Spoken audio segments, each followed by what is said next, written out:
बता दिए पारू के सैया काहे चढ़ेला खाली बेल के पतैया। हमके बता दिए पारू के सैया काहे चढ़ेला खाली बेल के पतैया। रोआ शोभेला सोफा रजाई नता भंगिए धतुरवा से जोड़ी काहे सूते निपुस के चटाई। नता भंगिए धतुरवा से जोड़ी काहे सूते निपुस के चटाई। Music by Tinku Tufan।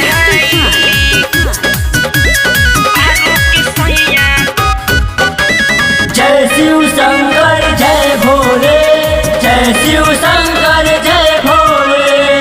चुएला छानी पानी बरसेला सावन के सुनमा के लंका रउआ दे दिहनी रावण के। चुएला छानी पानी बरसेला सावन के सुनमा के लंका रउआ दे दिहनी रावण। पूरा दहिया पराख से लटाई नता भंगिया धतुरवा से जोड़ी काहे सूते निकुस के चटाई।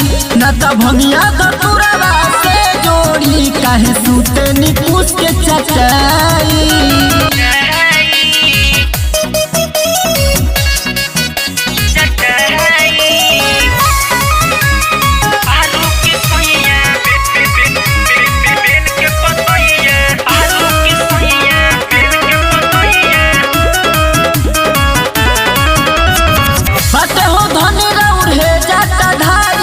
गावे लगी अभिषेकवा दुआरी बाटे हो धनी राउर हे जाता धारी। गावे लगी अभिषेकवा दुआरी इसके कृष्णा पे दया तो बनाई।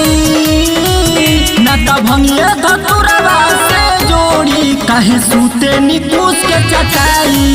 नता भंगिए धतुरवा से जोड़ी काहे सूते निकुस के चटाई।